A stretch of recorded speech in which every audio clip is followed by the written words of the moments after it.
केवल पोहा ही क्यों? हम लोग जो प्लेस पे थे वहाँ की जो खूबसूरती थी वो थी पोहा। अच्छा। और हम लोग इसको कॉम्प्लिकेट नहीं करना चाहते, हम लोग इसको सिंपल करना चाहते थे। इसका मतलब शुरुआत हुई कब हुई और अभी वर्तमान में हमारे पास कितने आउटलेट्स हैं इंडिया में? 2018 में हमने इसकी शुरुआत किए थे, मई मंथ में। वहाँ से हमारी ये जर्नी शुरू हुई। और आज अगर पोहे वाला के बारे में स्कोप में देखें तो हम लोग ऑलमोस्ट 4 स्टेट में हैं। अच्छा। और ऑलमोस्ट एक 23-25 सिटीज में हैं। तो स्टोर वाइज अगर देखा जाए तो इट इज अराउंड 76 स्टोर्स के पास हम लोग रन रेट पे हैं। Hello everyone, welcome to the new podcast and today podcast is going to be very very special. ये बहुत शानदार और बहुत स्पेशल पॉडकास्ट होने वाली है। आज हमारे शो में जो पॉडकास्ट गेस्ट हैं वो चाहुल बालपांडे जी हैं और he is one of the very rare entrepreneur who is in the field of food startup. तो इनका अपना बहुत शानदार फूड स्टार्टअप है। आप सभी लोग गैस कर सकते हैं कि हमारे हिंदुस्तान में नहीं पूरे वर्ल्ड में जो सुबह सुबह नाश्ते में खाए जाने वाली चीज़ है जिसको हम बोलते हैं पोहा। और पोहे के बिना आप नाश्ते का सोच नहीं सकते कि नाश्ता पोहे के बिना अधूरा है। तो वी वेलकम चावल जी, स्वागत है आपका हमारी पॉडकास्ट में। Thank you so much Pankaj sir ji. तो हमारी जो पॉडकास्ट है उसका नाम है द लेट्स टॉक शो। तो today we will be going to talk to you about कि आपका स्टार्टअप क्या है, कैसे आपने स्टार्ट किया, क्या थॉट प्रोसेस थे और बहुत सारे एक्सपीरियंसेस आपके जो हमारे लिए बहुत इंपॉर्टेंट हैं। तो एक छोटा सा इंट्रोडक्शन अगर आप अपने बारे में दें हमारे जितने व्यूअर्स हैं उनको। बिल्कुल। फर्स्ट ऑफ ऑल फिर से थैंक यू सो मच। और अपन ने काफी समय बात कर चुके हैं आज के दिन, और फिर भी अपन पॉडकास्ट कर रहे हैं। तो पॉडकास्ट में जो शुरुआत होती है तो वही बोलूंगा, जैसे आपने तो पोहे वाला के बारे में ऑलरेडी काफी कुछ बता दिए, लेकिन पोहे वाला एक ऐसी जर्नी है मतलब जो एक क्लाउड किचन से शुरुआत हुई थी। मतलब जो सिटी से मैं बिलोंग करता हूँ, जो नागपुर, जो पूरे इंडिया का सेंटर बोल सकते हैं, ग्लोबल लेवल पे भी सेंटर पॉइंट है। तो वहां से हमने क्लाउड किचन शुरुआत किया था। तो जब लोगों को पता ही नहीं थी कि क्लाउड किचन क्या होती है और ये क्लाउड किचन क्यों शुरुआत हुई थी, उसके पीछे का भी यही रीजन था कि हम लोग थे आईटी बैकग्राउंड। हमारी कंपनी, हमारा जो स्टार्टअप था जिसके ऊपर हम लोग काम कर रहे थे, जिसका नाम था पार्किंग वाला। तो just like it is Uber, Ola, जैसे हम लोग पहले ऑटो था तो उसको हाथ दिखा के रुकाते थे, ओला उबेर आया तो उन्होंने बताया कि मोबाइल से कैसे करना है। तो उसी तरीके से हम लोग पार्किंग वाला करके वो प्लेटफॉर्म पे काम कर रहे थे। और कहानी वहां से शुरुआत हुई। हम जहाँ पे फ्लैट पे रहते थे तो वहीं पे हमारे पास, मतलब मेरी मम्मी एक स्कूल टीचर थी तो मुझे ये पॉकेट मनी मिलती थी, लेकिन जो मेरे साथ वाले कलीग दोस्त थे उनके साथ पॉकेट मनी का नहीं था कुछ विषय। तो उन्होंने पूछा कि हम लोग अभी क्या कर सकते हैं, मतलब जहाँ पे अपने को पॉकेट मनी मिला, गाड़ी में पेट्रोल डालना है, क्योंकि हम लोग बिलोंग करते हैं भंडारा से। हम नागपुर में हमारे प्रोजेक्ट के काम के लिए गए थे। अच्छा। तो वहां पे हम लोग गए, फिर वहां पे हमने घर रेंट पे लिए थे जहां हम लोग रह रहे थे। फिर हम लोग वहां पे म्युनिसिपल कॉर्पोरेशन के साथ काम किए। वहां पे ट्रिलियम जो टाटा एंटरप्राइजेस है उन मॉल के साथ हमने काम किए। हम लोग पार्किंग वाला में एज अ पार्किंग आर्किटेक्ट भी हम लोग डिफाइन करते थे खुद को। तो वो करते करते हमारे पास पॉकेट मनी का गेम आया, क्योंकि पार्किंग वाला एक ऐसा प्रोजेक्ट था जो ओवर द टाइम अपने को एक अर्न करके देने वाला था। वहां से जर्नी हुई। फिर हमारे पास फिर से पॉकेट मनी वाला विषय था, तो हमें कुछ ऐसा करना था जो हमारे लिए डेली रिसोर्स, हमारी डेली नीड सर्वाइव करे। फिर हमारी कहानी वहां से शुरुआत हुई। हमने प्लानिंग की क्या करे, तो फिर हमारे पास नाइट का समय था, क्योंकि दिन भर हम पार्किंग वाला के ऊपर काम कर रहे थे। फिर नाइट का समय हमारे पास खाली था, तो नाइट में क्या कर सकते हैं, कौन सी इंडस्ट्री। सबसे पहला गेम तो इंडस्ट्री का था, क्योंकि उस वक्त जैसे इंस्टाग्राम एकदम न्यूली था, जो सोशल मीडिया पे आज के डेट में वर्किंग होती है, वो काफी कम लेवल पे थी। मतलब उतना हाईटेक और एआई बेस्ड नहीं था। तो हम लोगों ने, मैं एक मतलब लैपटॉप पे मैं सर्फिंग कर रहा था गूगल पे, तो वहां पे मुझे एक कहानी दिखी स्विगी वाला करके। तो वो लोग हैदराबाद बेस्ड स्टार्टअप था, तो वो पैकेट सिगरेट बेचते थे। अच्छा। हाँ। तो मैं बोला यार लोग पैकेट सिगरेट बेच सकते तो मैं क्यों नहीं फूड का कर सकता हूँ, जहाँ पे मैं लोगों को हेल्दी खाना खिलाऊं। तो फिर फूड पे बात आई। फूड ऐसी चीज है जहाँ पे कोई उधारी नहीं रहती, मतलब आपको गिव एंड टेक वाला रहता है, कैश का बिजनेस है। तो वहां से शुरुआत हुई हमारी। फिर हमने सोचे कि फूड करना है। फिर फूड में क्या, जो सबसे इजी बना सकते हैं, सब लोगों को पता है, सारे फैमिलीज जानते हैं ऐसा कौन सा फूड था। तो हम लोग थे नागपुर में, तो नागपुर में पोहा बोले तो एक स्टेपल फूड जैसा है, मतलब हर फैमिली और हर इंडिविजुअल को पसंद है ऐसा फूड है। तो फिर पोहा सिलेक्ट किए और हम लोग मतलब फूड हुआ, फिर पोहा आया। और पोहा क्यों? क्योंकि फिर हम लोग पढ़े लिखे लोग थे, क्योंकि हम सारे इंजीनियर्स लोग थे, मैं सिविल इंजीनियर था और मेरे साथ जितने भी मेरे पार्टनर्स थे वो भी इंजीनियरिंग बैकग्राउंड से थे। तो हमें फूड शुरू करना था, तो फिर हमने वही प्लान किया जैसे स्विगी वाला करता है। तो हमने रात से 10 बजे से लेकर सुबह 3 बजे तक के हम लोग लोगों को डिलीवरी देंगे। अच्छा, क्या करेंगे? पोहा बनाएंगे। तो पोहा भी कैसा कि हमने प्रॉपर गोडैडी पे गया, मैं गोडैडी पे डोमेन भी अवेलेबल मिला, तो गोडैडी से डोमेन लिए। वेबसाइट हमारे एकदम प्रॉपर ड्रॉप डाउन वाली वेबसाइट थी, उसमें कोई रॉकेट साइंस नहीं था। हमने यही किया कि उसका कॉम्बो बनाया। तो पोहा तो नागपुर में साउजी पोहा, जिसको तरी पोहा जाना जाता है। साउजी तो मतलब Nagpur, you can't think without the name of Sauji. वो दोनों एक दूसरे के पर्यायवाची हैं, सिनोनिम जैसे हो गए हैं। मतलब अब आप नागपुर की जब भी बात करो, विदर्भ की जब भी बात करो, महाराष्ट्र की भी इवन बात करो, तो लोग बोलते नागपुर गए, साउजी के गए क्या? वो खाया गया। तो मतलब वो इतना लगा हुआ है लोगों का टेस्ट। बिल्कुल। तो वो हमने एक पोहा रखे जिसका वैरायटी थी तरी पोहा। और फिर हम लोग एक ही चीज नहीं बेच सकते थे ना, तो हमने पोहे में वैरायटी लाने का प्लान किया। तो पोहे में वैरायटी कैसे कि एक सिंपल पोहा जो हर महाराष्ट्रियन घर पे बनता है, उसके बाद में इंदौर का पोहा लाए। फिर हमने पनीर पोहा लॉन्च किए, पनीर पोहा बना सकते करके। ये थोड़ा रेयर है, मतलब ये रेयर मतलब था ही नहीं उसके पहले। तो हमने क्रांति लाया उसमें कि इसमें पनीर पोहा करा जाए। उसके बाद ड्राई फ्रूट पोहा हमने वर्किंग किए। फिर नागपुर का चिवड़ा पोहा भी काफी फेमस है, मतलब चिवड़ा पोहा नहीं, चिवड़े का मिसल बोल सकते हैं आप। तो चिवड़ा जो साउजी चिवड़ा सिर्फ नागपुर में मिलता है, ऑल ओवर इंडिया में कहीं पे भी नहीं मिलेगा, जिसको तीखा चिवड़ा बोलते हैं। तो रेड वाला, तो वो हमने वर्किंग किए। तो फिर एक चिवड़ा पोहा की वैरायटी डाल दी, फिर मिसल पोहे की वैरायटी डाल दी। तो ऐसे कुल मिला के 6 से 7 वैरायटी हमने ड्रॉप डाउन किया। तो हमारा कॉन्सेप्ट ये था कि मिनिमम आपको 2 प्लेट ऑर्डर करना है, 1 पानी बॉटल फ्री देंगे। हाँ, तो वो कॉम्बो पैटर्न, वो क्लाउड किचन और वो समय, तो ये तीनों का जो कॉम्बिनेशन बना, तो पोहे वाला की शुरुआत वहां से शुरू हुई। क्या बात है, बहुत ही शानदार शुरुआत है। और जैसे आपने बोला कि ये जो स्टेपल फूड है, तो मुझे लगता है कि भारत में पूरे देश में अगर आप देखें पूरे कंट्री को, not only for Maharashtra, even Nagpur की अगर बात ना करके अगर आप एमपी पूरा देखें, छत्तीसगढ़ देखें, तो मुझे लगता है कम से कम 10 से 15 स्टेट्स ऐसे होंगे जहां पर पोहा एक स्टेपल फूड ही माना जाता है आज की तारीख में भी। मतलब लोग, people would love to have the poha as a breakfast staple food. 100%। तो ये है। अच्छा, ये बताइए, ये चाय वाला, खिचड़ी वाला, कचौरी वाला, समोसे वाला और भेलपुरी वाला और छोले भटूरे वाला, ये सब ना करके केवल पोहा ही क्यों? मतलब क्या ऐसा है कि वही पोहा, या तो शायद आपको अच्छा लगता होगा पोहा की, चलो मेरे को पसंद है, चलो सबको पोहे खिलाते हैं। बिल्कुल। ये ऐसा थॉट प्रोसेस खाली पोहे के लिए क्यों? बिल्कुल सर, जब अभी जैसे थोड़ा देर पहले मैं बताया आपको कि हम लोग जो प्लेस पे थे, वहाँ की जो खूबसूरती थी वो थी पोहा। अच्छा। और हम लोग इसको कॉम्प्लिकेट नहीं करना चाहते, हम लोग इसको सिंपल करना चाहते थे और ज्यादा माइंड नहीं लगाना, क्योंकि हमारा माइंड था उधर आईटी वाले कंपनी की तरफ। तो हमने उसके ऊपर ज्यादा फोकस नहीं किए। हम यही चाहते थे सिंपल हो, लोगों को दिखे, हम लोगों को सर्व करें और लोगों के पास पहुंचे। इसलिए कोई भी नाम XYZ लेने से अच्छा सिंपल पोहा हमारे लिए फूड था। और हम लोग, जैसे मैंने बताया आपको कि हमको इजीनेस चाहिए, मतलब बनाने में भी इजी। तो क्योंकि हमारे कोई एम्प्लॉय टीम नहीं थी, हम लोग ही थे जो हम पार्टनर्स लोग थे। तो हमने किसको पूछा कि तू क्या बनाएगा, डिलीवरी कौन करेगा, यही कहानी थी। उससे ज्यादा इसलिए वो सिंपल था। हाँ, मुझे एक किस्सा यहाँ पर याद आता है दीपिंदर गोयल का।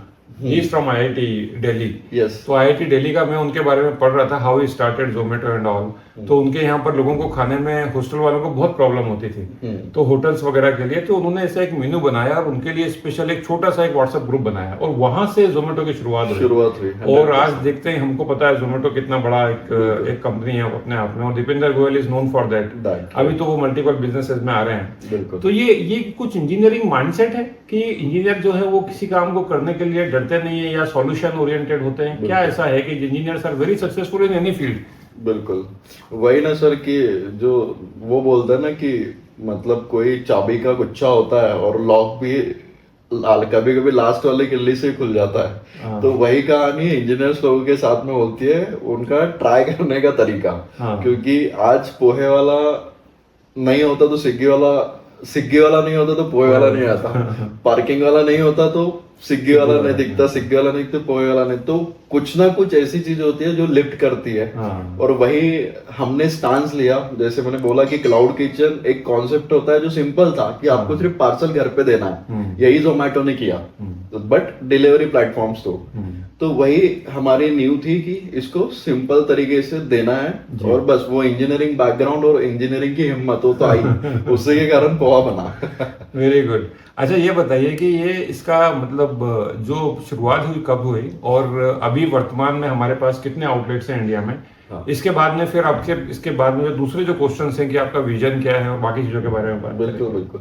तो जो हमारी शुरुआत हुई ये 2018 में शुरुआत हुई जी। 2018 में हमने इसकी शुरुआत किए थे मई मंथ में, वहां से हमारी ये जर्नी शुरू हुई। और आज अगर पोहे वाला के बारे में स्कोप में देखें तो हम लोग ऑलमोस्ट 4 स्टेट में हैं। अच्छा। और ऑलमोस्ट एक 23-25 सिटीज में है। तो स्टोर वाइज अगर देखा जाए तो इट इज अराउंड 76 स्टोर्स के पास हम लोग रन रेट पे है। और we are doing well good. बहुत अच्छा। तो ये जैसे अब आपने बताया कि ये 76 स्टोर्स हैं अभी हमारे, क्या फ्यूचर एक्सपेंशन प्लान्स हैं क्या बाकी के जो स्टेट्स हैं? क्योंकि मैं जहाँ भी देखता हूँ मुझको पोहा बहुत अट्रैक्ट करता है। मैं आपको बताता हूँ कि मैं अहमदाबाद जाता हूँ तो अहमदाबाद में पोहा नहीं, अहमदाबादी उसको बोलते पौवा बोलते हैं उसको। और वहाँ का जो थोड़ा पोहा, एक्चुअली पोहे का जो टेस्ट है ना वो हर स्टेट में अलग अलग हो जाता है। तो जैसा मैं आपसे बात कर रहा था सुबह जब हम पोहा खा रहे थे कि मैं मध्य प्रदेश से हूँ और इंदौर में तो पोहा मतलब poha is equal to Indore और Indore is equal to poha. तो वहाँ का जो पोहे का जो टेस्ट है वो बिल्कुल एकदम डिफरेंट है। मैं पहली बार मुझे याद आता है मैं छिंदवाड़ा से इधर गया था, यहाँ पर अपना नागपुर आ रहा था, तो बीच में कोई जगह पड़ी थी परासिया या समवेयर, तो वहाँ हमारी बस रुकी और वहाँ मैंने बस स्टैंड पे पहली बार पोहा खाया। तो वो चने के जो छोले डाल करके उन्हें पोहा खिलाया, तो मुझे लगा कि ये तो कोई डिफरेंट ही टेस्ट हो गया। और उसमें ऊपर फिर तरी वरी डाल करके, तो पहली बार मैंने टेस्ट किया, फिर मेरे को समझ में आया कि ये नागपुरी टेस्ट है। नागपुरी टेस्ट है। हाँ। और इवन मैं नागपुर में जब पहली बार गया था तो सुबह मेरा जो ड्राइवर था वो बोल रहा था कि सर आपको बढ़िया पोहा खिलाता हूँ। फिर वो कहीं स्ट्रीट पे लेके गया मेरे को, तो वहाँ लाइन से खूब सारे पोहे वाले थे और उन्होंने बिल्कुल एकदम लाल मिर्च का जो उसके ऊपर जो तड़का होता है वो ग्रेवी लगा करके दिया। और जब उसने खिलाया, खा तो लिया मैंने, लेकिन मैं उसके बाद में मतलब सी करता रहा। और उसने बोला मेरे को कि सर आप इसके बाद में दही खा लेना, अदरवाइज नेक्स्ट डे मॉर्निंग में आपको प्रॉब्लम हो सकती है। तो मैं बोला सही है। तो अलग अलग जगह के हिसाब से अलग अलग टेस्ट बदलता है। ये आप कैसे मेंटेन करते हैं? बिल्कुल।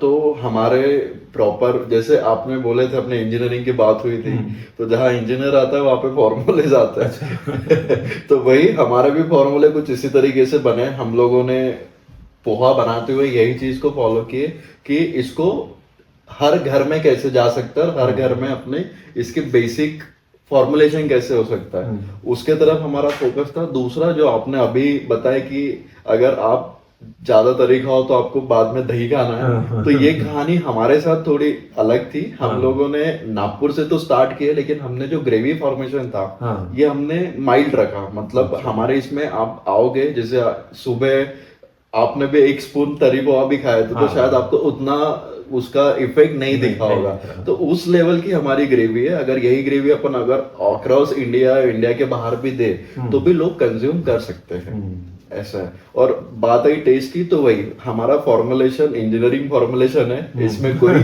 होटल लाइन वाले फॉर्मुलेशन नहीं है। बहुत बढ़िया, शानदार। तो ये बताइए इसके साथ साथ में, और अगर आप नागपुर से हैं तो नागपुर की और कौन कौन सी चीजें, की महाराष्ट्र की बात आ रही तो vada pav, Mumbai is equal to vada pav. Even not only Mumbai के आसपास के जो एरिया हैं, और वड़ा पाव भी वो मेरे को जो समझ में आता है कि ये कोई भी जिससे जो है, जैसे वड़ा पाव मुंबई से स्टार्ट हुआ, लेकिन अभी वो मुंबई तक नहीं रहा। पूरे इंडिया में आप गोली वड़ा पाव देखें, जो बाकी के जो वड़ा पाव वगैरह आपको मिलते हैं, तो आपको लगता है कि मतलब टेस्ट करके देखना चाहिए। मेरे को याद है अभी भी बॉम्बे का मेरा पहला एक्सपीरियंस, जब मैं वहाँ शिफ्ट हुआ था, तो वहां पर जब मैं सुबह सुबह घर देखने के लिए निकलता था तो मेरा दिन भर वड़ा पाव पे चलता था। मैं लंच नहीं करता था, डिनर भी नहीं करता था, क्योंकि vada pav is readily available. आपको अगर घर देखने जाना है तो मेरे मन में ये थॉट प्रोसेस था कि यार मैं इतना टाइम अगर खाने में लगाऊंगा तो यार घर देखने कैसे हो पाएगा। तो दिन में कम से कम 4 वड़ा पाव खा लिए आप किसी भी रेलवे स्टेशन के बाहर गए, वड़ा पाव बढ़िया आपको मिल जाता है रेडी, और गर्मा गर्म बिल्कुल उसमें वो वड़ा डाल करके मिल जाता है। और मुश्किल से 20 रुपए में, 15 से 20 रुपए में, 25 रुपए में आपको बढ़िया चटनी वटनी डाल करके। तो ये है। तो उसके साथ में और क्या क्या ऐसी चीजें हैं जो पोहे वाले के पास में जो है? बिल्कुल, काफी अच्छा क्वेश्चन था, और ये क्वेश्चन इसलिए भी जरूरी है कि कोई भी अगर नेम प्लेचर पे गया, मतलब पोहे वाला अगर देखा जाए तो पोहे वाला एक ऐसा आपके लिए क्विजिन है कि आप सुबह 5 बजे भी आओगे तो भी आपको एक चीज मिलेगी जिससे आप पेट भर सकते हो या सेटिस्फाई हो सकते हो, और रात को 1 बजे भी जाओ तो वो चीज मिलेगी। तो इट इज कुल मिला के बात ऐसी है कि हमारे पास पराठे भी है, हमारे पास वड़ा पाव भी है जो आपने मेंशन किए, हमारे पास पाव भाजी भी है, हमारे पास मिसल पाव भी है। तो it is like brunch type, मतलब ब्रेकफास्ट प्लस लंच, ये हमारे पास कॉम्बिनेशन है। और फ्यूचर में भी हम लोग एक ऐसी चीजें लाना चाहेंगे मेनू में जो हेल्दी और सबके लिए बेटर है। ऐसा, तो ये हमारा विजन है हमारे मेनू को देखते हुए। अभी जो मार्केट आपका है सर, मार्केटिंग स्ट्रेटेजी में आप बहुत सारे क्लाइंट्स हैं, कौन कौन से ऐसे सेगमेंट है जिसको आप कैटर कर रहे हैं अभी वर्तमान में? मतलब आप इन टर्म्स ऑफ मार्केटिंग पूछ रहे हो या कस्टमर? मैं कस्टमर पूछ रहा था। तो कस्टमर ऐसा बोलो जिसको हाइजेनिक पोहा खाना है, उसके लिए हम पोहे वाला है। जिसके लिए शॉर्ट मेनू है, जैसे आपने बोले कि घर ढूंढना है और मेरे को जानना है, तो उसके लिए भी पोहे वाला है। ऐसा कोई जिसको पॉकेट फ्रेंडली फूड देखना है, उसके लिए भी पोहे वाला है। ऐसा कोई जिसको अपने बच्चे के लिए डिसाइड करना है कि उसको क्या खिलाओ, तो उसके लिए भी पोहे वाला है।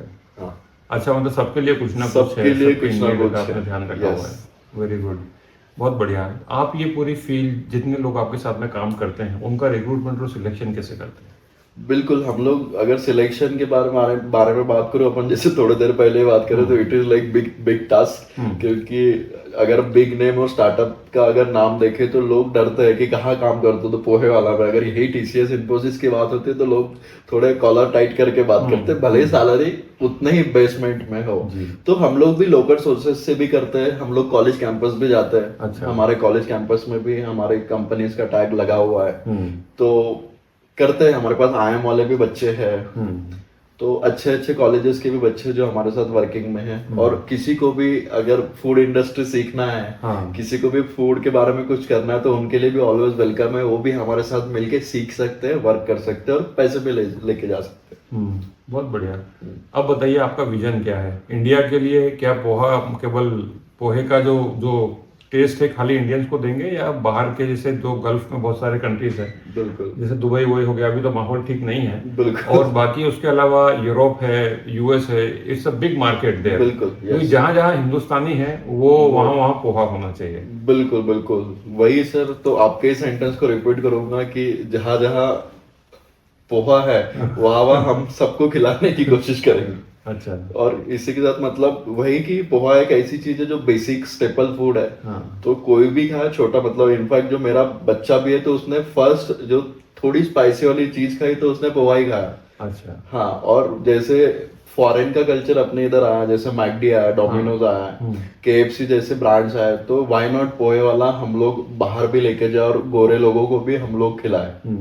क्योंकि और एक चीज आपको बताना चाहूंगा कि पोहा की शुरुआत कहाँ से हुई थी। तो पोहे की शुरुआत एक, जैसे अंग्रेजों का जमाना था अपने यहाँ पे, तो अंग्रेजों ने क्या किया था कि जो बादशाह, मतलब जैसे एक बोल सकते स्पर्धा थी वहां पे, इवेंट था, तो इवेंट में अपना जो इंडियन पर्सन था वो जीत गया था वो। अच्छा। वहां की, तो वहां पे उसको बख्शिश के तौर पे पोहा दिया गया था। अच्छा। तो तब से जो इंडियन प्रचलित, जो भी इंडियन राजा महाराजा, मतलब उनके लिए एक पॉलिश फूड था, ब्रेकफास्ट था, तो इंडियन के बीच में पोहा तब से आया।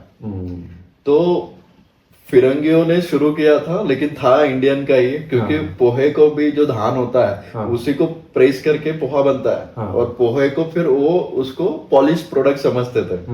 तो तब से इंडिया के प्रचलित, मतलब रेगुलर लोग भी पोहा खाने लगे। तो पोहे की कहानी वहां से शुरुआत हुई है। ये तो बड़ी एक नई इंफॉर्मेशन थी हमारे लिए भी। अब ये बताइए कि जो पोहे की जो क्वालिटी होती है, अलग अलग जगह पर अलग अलग टाइप का होता है, कि किस तरीके की बेस्ट क्वालिटी होती है, और आपके पास जो क्वालिटी जो आप मेंटेन करते हैं, ये थ्रू आउट द इंडिया जहां जहां भी आपके आउटलेट है वो सेम ही क्वालिटी रखते हैं, या उसमें भी कुछ अलग अलग ग्रेडिंग है? बिल्कुल सर, देखो पोहे के बारे में अगर बताना चाहूंगा ना, तो पोहे के काफी मैन्युफैक्चरर्स हैं इंडिया में, और पोहा की जो शुरुआत होती है, मतलब जो धान निकलता है तो अलग अलग स्टेट का, जैसे इंडिया ही पूरा अलग अलग सेगमेंट से बना हुआ है, तो पूरे इंडिया में पोहा अलग अलग तरीके से प्रोसेस किया जाता है।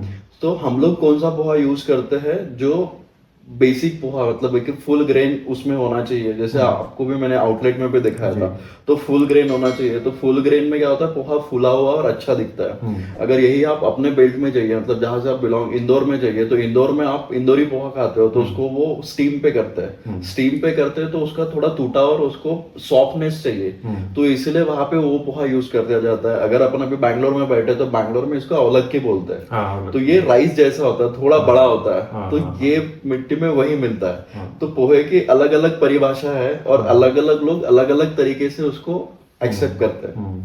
तो ये जो अवलक्की जो कर्नाटका में यूज होता है, उसका बनाने का कुछ जो रेसिपी है वो भी बिल्कुल डिफरेंट टाइप की होती है। बिल्कुल बिल्कुल, वो पोहा जैसा, अपने पोहा जैसा नहीं बनता, लेकिन वो होता पोहा ही है। बिल्कुल। तो जो प्रॉपर कर्नाटका वाले जो लोग हैं ना, ये इसको फास्टिंग में यूज करते हैं। अच्छा। मतलब जब फास्ट होता है ना, तब वो पोहे के बनाते पदार्थ चीजें, और वो फास्टिंग में खाते हैं। तो वही बोला ना सर, अभी मोस्ट कंज्यूम, जैसे अभी आप गोवा में जाओ तो जो प्रॉपर गोवन लोग है वो दिवालियों में फरसान बनाते हैं पोहे से। अगर मदुराई में जाओ तो मदुराई में भी पोहा बहुत अच्छे से खाया जाता है और अच्छा मानते हैं वो लोग, रिस्पेक्ट देते हैं। सो इंडिया में तो है सर, मतलब आपको भी पता, अगर आप दुबई जाओ या फिर आउट ऑफ कंट्री यूरोप जाओ तो उनका मॉर्निंग ब्रेकफास्ट में पोहा तो होना ही होना है। बहुत बढ़िया। तो जो दुबई मॉल है उसमें कब आउटलेट खुल रहा है? बिल्कुल जल्दी खोलेंगे सर, जल्दी खोलेंगे। मैं दुबई मॉल में हम लोग गए थे, we had a family visit there, तो वहाँ हमने बहुत सारे आउटलेट देखे। हम ढूंढ रहे थे कि कुछ इंडियन जैसा कुछ मिल जाए वहाँ पर।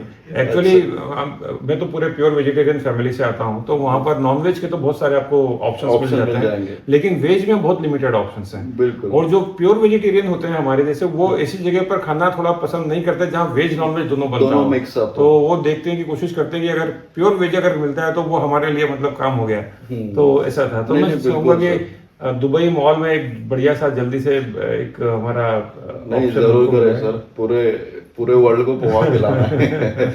और साथ ही में वही, मतलब जैसे आपने प्योर वेज की बात करें, नॉन वेज का कॉम्बिनेशन बोले तो इंडिया में भी काफी ऐसे लोग हैं, अगर आप ग्रेवी जो बोलते हो ना, तो ग्रेवी भी नॉन वेजिटेरियन से, मतलब 90% ऐसा मार्केट है जहाँ पे आप प्योर वेज रेस्टोरेंट में भी जाओ और उनकी ग्रेवी अगर फ्रोजन है तो वो नॉन वेजिटेरियन होती है, उसमें वो एलिमेंट्स यूज किए जाते हैं जिससे वो नॉन वेजिटेरियन होती है। तो इनफैक्ट इसीलिए मेरा भी गोल यही है कि मैं हमेशा इसको प्योर वेज सेगमेंट में रखूं। अच्छा। हमारे पास भी काफी ऐसे फोन्स आते हैं जो बोलते हैं कि हमारे को जैन टाइप का पोहा होना, मतलब जो विदाउट लहसुन और विदाउट ओनियन वाला होता है, तो वो भी हम लोग बना के देते हो। तो मेरा गोल और मेरा विजन यही है कि हर किसी के लिए कंफर्ट फूड बनाओ और फास्ट ट्रैक, मतलब QSR वाला, इस टाइप का। तो चावल भाई, ये जो आप बोल रहे थे कि वर्ल्ड पोहा डे होता है, ये वर्ल्ड पोहा डे मैं पहली बार सुना, मैंने, मेरे लिए न्यू इन्फॉर्मेशन है। और कुछ आप वर्ल्ड रिकॉर्ड की बात कर रहे थे, गिनीज बुक और ऐसा कुछ है, तो थोड़ा सा एक बार बताइए हमारे व्यूअर्स को कि ये पोहा डे भी ऐसा कुछ हो सकता है क्या? बिल्कुल। तो पंकज सर, मैं आपको और एक चीज बताता हूँ ये डेज के बारे में। मतलब अपने को तो वैलेंटाइन डे और रिपब्लिक डे, इंडिपेंडेंस तो इतना ही पता था, लेकिन जब मैं आया तो मुझे पता चला कि एंटरप्रेन्योरशिप डे भी होता है। अच्छा। स्टार्टअप डे भी होता है। तो ये कहानी जैसे घूमी, मतलब इनफैक्ट मुझे भी पता नहीं था कि वर्ल्ड पोहा डे ऐसी चीज होती है। But the day I started pohe वाला, तो लोग जब पेपर में आता था तो तब लोग मुझे भेजते थे कि आज पोहा डे है। तो ये होता है 7 जून को होता है। अच्छा, ठीक है। ये किसने बताया आपको? ये मेरे को इन्फॉर्मेशन से मिला, मतलब आप आज भी गूगल करो तो आपको मिलेगा, और मेरे को भी वाया न्यूज ही मिला था। ये मेरे को किसी ने इन पर्सन नहीं बताया था। अच्छा। हाँ, तो तब मैं जब रिसर्च करने लगा तब मुझे समझा कि ये सच में होता है और ये सच में सेलिब्रेट किया जाता है। क्या बात है। मैं अपने जितने व्यूअर्स हैं उनसे बोलना चाहूंगा, क्या आपको इसके बारे में पता था, या इसके अलावा आपको भी लगता है कि कुछ ऐसे डेज होते हैं जिसके बारे में जनरल पब्लिक में अवेयरनेस नहीं है? उसको जरूर कमेंट बॉक्स में डालें। बिल्कुल। ताकि लोगों की जो नॉलेज जो है वो एनहांसमेंट, जैसे आपने अभी एक नई चीज बताई तो हमारे भी ज्ञान में वृद्धि हुई। बिल्कुल जी बताइए। हाँ, तो ये वर्ल्ड पोहा डे, तो अभी इस बार ना जो वर्ल्ड पोहा डे करने का, मतलब लास्ट टाइम हमने किए थे, लेकिन वो हमने हमारे जहां से हमारी शुरुआत हुई थी, जो हमारा फर्स्ट फिजिकल स्टोर था, तो वहां पे हम लोगों ने किए थे। और वहां पे हम लोग आउट ऑफ स्टॉक थे, मतलब इतना लोगों का उसमें एक्सेप्टेंस था, लोग आए, हमने वहां पे लोगों को फ्री में सर्व किए थे। अच्छा। तो उस वक्त वो जो प्लानिंग थी वो हमारी ओवरनाइट की थी। मतलब हमने पहले दिन डिसाइड किया कि अपने को इसको सेलिब्रेट करना है। सो हमने हमारे जितने भी सोशल मीडिया प्लेटफॉर्म्स थे वहां पे अपडेट कर दिया, वहां पे बता दिया। लेकिन उस वक्त ये ठान लिया था, जो लोगों का रिस्पॉन्स था कि अगले साल का जो वर्ल्ड पोहा डे होगा वो यूनिक रहेगा और वो पूरे इंडिया में और पूरे वर्ल्ड में जाना जाएगा। तो उसके लिए एक ही कहावत थी कि जैसे मैं नागपुर से बिलोंग करता हूँ, नागपुर में पोहा ऑलरेडी एक जीन प्रोडक्ट बोल सकते हैं, वो है। तो वो जगह पे मैं लोगों को सबको फ्री में सर्व करूंगा। और एक ताजुब वाली बात है कि जो इस बार का जो 7 जून आ रहा है वो संडे को ही आ रहा है, और संडे को क्या होता है कि आउटिंग होती है। तो वो मेरे लिए सबसे बुलेट पॉइंट है उस वक्त हम लोग जो करना चाहते हैं। और इसमें हम लोग वर्ल्ड रिकॉर्ड एज इन ऐसा कर रहे हैं कि वहां पे हम लोग 2,500 की कड़ी होती है, मतलब जो सबसे बड़ी कड़ी होती है उसको बनाने के लिए भी सिंगल मेटल यूज किया जाता है। तो वो कड़ी में हम लोग at a time world record पे उतना पोहा बना रहे हैं। मतलब ऑलमोस्ट अगर एक वैल्यू के साथ और लोगों के साथ बोलो तो ऑलमोस्ट एक 1 लाख लोगों के आसपास हम लोग लोगों को फ्री में पोहा खिलाने वाले हैं। तो बहुत बड़ा काम होने वाला है। बिल्कुल, बहुत बढ़िया काम होने वाला है और बहुत बड़ा इवेंट है ना। आप भी जरूर आइए, मैं इनविटेशन भेजूंगा। बहुत बढ़िया है। तो ये बहुत, मैं नागपुर वालों से लोगों से बोलना चाहूंगा कि अगर आप नागपुर में हैं तो ये जो वर्ल्ड पोहा डे जो सेलिब्रेट हो रहा है, मेरे ख्याल से इस तरीके के आयोजन रोज तो होते नहीं है, जरूर इसको अटेंड करें। बिल्कुल, और जा करके पोहे वालों की तरफ से फ्री में खाइए, बढ़िया आप फैमिली के साथ में जाइए, बढ़िया आउटिंग कीजिए और बढ़िया खाइए। नागपुर का तर्री पोहा भी रहेगा, उसमें आपको वैरायटी मिलेगी। बिल्कुल, बहुत बढ़िया। अच्छा राहुल चावल भाई, ये बताइए क्या क्या चैलेंजेस आप फेस कर रहे हो बिजनेस में? वही अपने जैसे आपने मेरे को हायरिंग का पूछा था, वो हायरिंग वाला तो चैलेंज है ही। मतलब लोगों को बताना पड़ता है कि भाई हम भी कुछ बेटर कर रहे हैं। XYZ मतलब XYZ कंपोनेंट वाली कंपनी बन चुकी है, प्राइवेट लिमिटेड कंपनी है, यहाँ से शुरुआत करनी होती है। और लोगों को मतलब जितना प्यार मैं पोहे से करता हूँ उतना ही प्यार वो कैसे करे और लोगों को बताया कि किस तरीके से हम लोग सर्व करते हैं क्वालिटी। तो ये बड़ा चैलेंज होता है। और अलग, और अगर सेपरेट चैलेंज बोलो तो लोगों को तो पोहा पता है, लोगों को ये भी पता है कि ये हेल्दी होता है। लेकिन इसको सही तरीके से प्रमोट करना, क्योंकि मैं तो हेल्दी ब्रेकफास्ट करके बोल रहा हूँ लोगों को, लेकिन वही लोगों का जो इन्फ्लुएंस टुवर्ड्स, जैसे आपको भी पता है कि इंडिया एक ऐसी चीज है कि अपने को आड़ी टेढ़ी चीजें बहुत पसंद है। तो लोगों को मोमोज खाना पसंद है, ये खाना पसंद है, पिज्जा बर्गर खाना पसंद है। तो वही लोगों को वो इन्फ्लुएंस करना है कि आप हेल्दी ब्रेकफास्ट लीजिए, ना बल्कि पोहे वाला आप कहीं पे भी जाओ लेकिन एक अच्छा डिश खाओ। तो ये भी मैं सर्वाइव कर रहा हूँ कि लोगों को बताना है। मुझे चैलेंज है, जो आपने बोले ना क्या है, चैलेंज ही है कि लोगों को बताना है कि हम लोग भी एक हेल्दी ब्रेकफास्ट टुवर्ड जाना चाहिए, क्योंकि इंडिया का ओबेसिटी लेवल काफी हाई हो चुका है। India is hub for diabetes, capital है डायबिटीज कैपिटल। बिल्कुल, तो वही लोगों को वही बोलना चाहूंगा। तो ये हमारे चैलेंजेस होते हैं, रियल चैलेंजेस। एक और मेरा एक बहुत इंपॉर्टेंट क्वेश्चन है, जब आपने शुरू किया था तो आपको क्या लगता था कि एक इंजीनियर होकर के मैं पोहे का काम कर रहा हूँ? आपके दोस्त, समाज में, सोसाइटी में, रिलेटिव्स, उनके माइंडसेट का आपको क्या लगा था कि लोग सोच करके, कुछ लोगों ने शायद बोला भी होगा जो बहुत नियर एंड डियर, क्या कर रहा है यार ये राहुल, यार किसी अच्छी कंपनी में जॉब कर, ये कर वो कर। तो वो जो एक मेंटल एक जो ब्लॉकेट था, एक जो हडल था, उसको कैसे क्रॉस किया? क्योंकि बहुत सारे, मेरा ऐसा सोचना है कि हर व्यक्ति के अंदर एक एंटरप्रेन्योर होता है। बिल्कुल, जितने भी लोग जॉब कर रहे होते हैं वो सब एंटरप्रेन्योर होते हैं, लेकिन वो इस हडल को, ये जो एक बहुत बड़ा जो एक रुकावट है उसको वो पार नहीं कर पाते। बिल्कुल, मैं पता नहीं कैसे कितने सारे सीईओ या जो सीनियर मैनेजर्स हैं उनको जानता हूँ, वो मेरे को हमेशा बोलते हैं यार मेरे को अपना स्टार्ट करना है, लेकिन वो रिटायर हो जाते हैं, वो अपना स्टार्ट ही नहीं कर पाते। बिल्कुल। तो इसको आपने कैसे हैंडल किया? बिल्कुल सर, जैसे मैंने आपको बोला कि मेरे लाइफ में कॉर्पोरेट लाइफ आई नहीं, क्योंकि मेरा जो एजुकेशन हुआ है, जैसे मेरा MLM में मैं काम करता था, तो मेरे दोस्त ने मेरे को इनवाइट किया था, चल मैं तेरे को दिखाऊंगा कि सपने क्या होते हैं, ड्रीम क्या होते हैं। तब डी का ड्रीम भी नहीं पता था कि क्या होता है। तो वो दोस्त लेके गया था, वहां से वो कनेक्टिविटी हुई कि कुछ करना है तो खुद का करना है। और कैसा है ना सर कि इंडिया में लोग बोलते हैं ना एक ही रोग है, क्या कहेंगे लोग। तो वही कहानी हम मेरे साथ हुई। तो मेरे लिए कोई चैलेंज नहीं था, मतलब सिर्फ घर वाले, मम्मी बोलती थी कि अगर मैं तेरे लिए शादी के लिए जाऊंगा तो क्या बोलूंगी क्या बोलूंगी, लड़का क्या करता है। सो ये छोटे छोटे थे, तो वही बोला कि करके देखते हैं। तो भाई अपने जो पीएम साहब है, मोदी साहब, वो चाय बेच के आगे आए हैं। तो इंडिया में भी ऐसे लोग हैं जो बेसिक चीज करके ही आगे बढ़े। तो मैंने सोचा कि भगवान ने मुझे यही चीज के लिए भेजा है, तो करके देखते हैं। तो इसलिए फर्क नहीं पड़ा लोग क्या बोलते हैं, हम हमारे गन चलाते रहे। मुझे ऐसा लगता है कि वो जो एक घोड़ा होता है ना, जैसे चेतक, चेतक महाराणा प्रताप का जो घोड़ा था, उसके यहाँ पर वो लगे होते हैं, रिफ्ट लगे होते हैं, वो सीधा ही क्योंकि देखना वो पड़ता है। उसको अपना ऑब्जेक्टिव और गोल पता होता है, तो वहां पर आपको जाना होता है। तो कई बार आपको बहुत सारी चीजें ओवरलुक करना होती है। बिल्कुल। ये बताइए, फिर शादी में प्रॉब्लम तो नहीं होगी? नहीं, मेरी शादी का किस्सा तो बहुत खूबसूरत था। अच्छा, बताइए। शादी का किस्सा ऐसा ही था कि मतलब मैंने, एक समय ऐसा होता है ना कि जहां पे लगता है कि ठीक है, मतलब एक बेसिक बैकग्राउंड फैमिली भी इम्पोर्टेंट होती है। तो मैंने मेरे मम्मी को बोला कि अपने को मुझे शादी करनी है, मतलब बेस करना है, मतलब शादी करना है। तो मेरी मम्मी बोले कि मैं तेरे लिए लड़की कैसे ढूंढूं, तू क्या करता है, कैसे बताओ। तब भी मेरे मम्मी का सेम क्वेश्चन। तो मैंने मेरे जो मतलब क्या है ना, मेरा जो ग्रुप है ना सर, वो मेरे एज का नहीं है। मेरे उम्र से बड़े ही लोग मेरे दोस्त हैं, क्योंकि मेरा मानना ये है कि उनसे सीखने को मिलता है कि उन्होंने लाइफ में क्या किया, क्या प्रॉब्लम्स हुई। तो अपन एक स्टेप अप रहते हैं हमेशा। तो मैं उनको बोला कि मेरे को शादी करनी है। तो उन्होंने ही बोला कि मतलब मेरे ही परिवार में है, मैं दिखाता हूँ। तो उन्होंने मेरे को फोटो दिखाया, मेरे को उन्होंने उनका जो बायोडाटा होता है वो दिखाया। बोला ठीक है, देख लेंगे। फिर हमारा जाने का समय हुआ, मतलब जब लड़की के घर में जाना होता है, तो हम लोग उनके घर में जाने के लिए जा रहे थे। फिर भी मेरी मम्मी बोल रही थी कि मैं नहीं आता हूँ, तो दीदी को लेके जा। मेरी दीदी आई थी उस वक्त हमारे घर। अच्छा। तो मेरे दीदी और मेरे जीजाजी और मेरी मम्मी बोल रही थी मैं नहीं आती, तू चले, मतलब दीदी और जीजाजी को लेके जा। और फिर मेरी नानी थी उस वक्त घर पे। तो मेरी नानी मेरे मम्मी को बोलती कि तू नहीं जाएंगी तो कौन जाएगा, उसके तो पिताजी भी नहीं है। तो फिर मेरी मम्मी बोली कैसे वैसे कि ठीक है मैं आती हूँ। अच्छा। तो वही हमारा पहला इंसिडेंस हुआ, हम लोग उनके घर गए।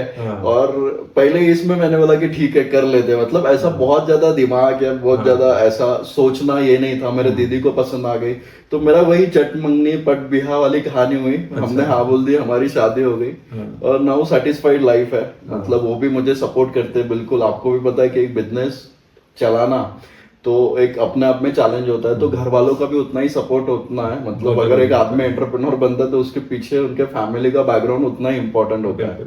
तो वो भी मेरे लिए बैकबोन है। उनके कारण ही मैं इतना आपके साथ बैठा हूँ, बैंगलोर में बैठा हूँ, वो अभी घर पे है। बहुत बढ़िया। तो वही कहानी है sir.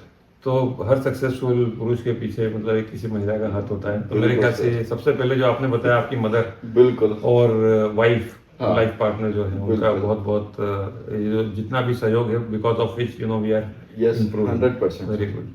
Any final thing which you would like to communicate to all the entrepreneurs जो लोग करना चाहते हैं लाइफ में लेकिन कर नहीं पा रहे हैं, कभी कुछ ना कुछ चीजें उनको बार बार रोक देती हैं?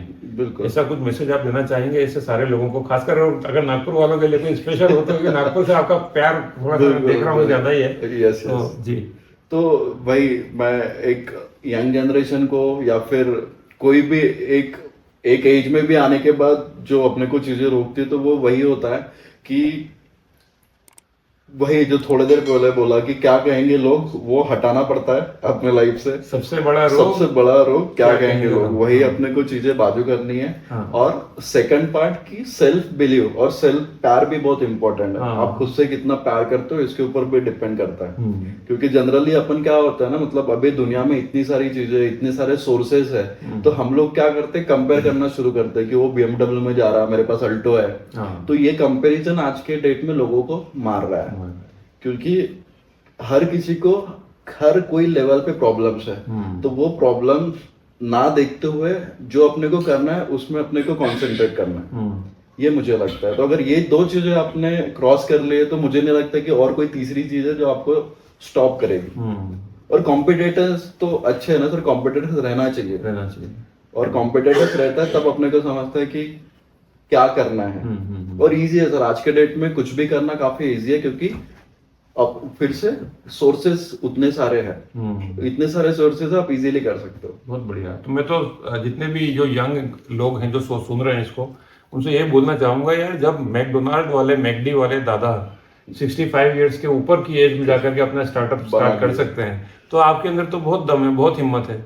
और ये जो जितने भी लोग हैं जो आपके आसपास में हैं, कहीं ना कहीं आपको डिस्करेज करते हैं, बार बार बोलते हैं, आप उनको बिना इग्नोर किए आगे बढ़ ही नहीं सकते। छोटी छोटी चीजों को दिल पे नहीं लेना चाहिए, और आपके अंदर जो एक स्ट्रेंथ है उसको आइडेंटिफाई कीजिए, और सक्सेस जब तक नहीं मिले तब तक रुकना नहीं है। बिल्कुल, है ना? तो ये हर्डल, ये प्रॉब्लम, ये मुसीबतें, ये चैलेंजेस तो आएंगे, इसके बिना मजा भी नहीं है जिंदगी इसके बिना मजा ही नहीं सर। चैलेंज लेते रहना चाहिए, है ना? चैलेंज लेते रहना चाहिए। मैंने देखा है आपके अंदर वो बहुत सारा, जैसे आप जितने भी हमारा डिस्कशन हुआ, मैंने देखा you really the way you handle the challenges and everything. बिल्कुल सर, और वो चीज समझ में आई। बिल्कुल, बहुत बढ़िया। Thank you so much for being on our podcast, और बहुत बहुत धन्यवाद। और वी विश कि हम पूरे हिंदुस्तान को पोहा खिलाएं, पूरे वर्ल्ड को सर। हाँ, उसके बाद बिल्कुल बहुत जल्दी पूरे वर्ल्ड को पोहे का टेस्ट क्या होता है, एक हेल्दी स्टेपल फूड आप सर्व कर रहे हैं, बिल्कुल, एंड आप लोगों की वेलबींग के लिए भी काम कर रहे हैं। बिल्कुल। Thank you so much. Thank you so much.